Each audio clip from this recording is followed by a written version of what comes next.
më thënjishin. Na lajmërojnë në klasë që do mbyllet më shpejt mësimi, që s'ndodhte asnjëherë, është shumë e vështirë dhe diçka po ndryshonte në sistem. Dhe rënia e bustit të Enver Hoxhës ka qenë për ne, babi thot ka qenë punë, domethënë të gjithë janë angazhuar dhe kur kam shkuar në shtëpi, shikojmë TV-shon.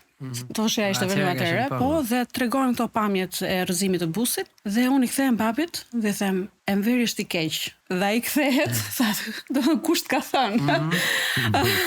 Ndërkohë që shikoja në sytë e tij që një ndritshim në sy, patjetër sepse një popull i vuajtur të gjithë. Po me frikë.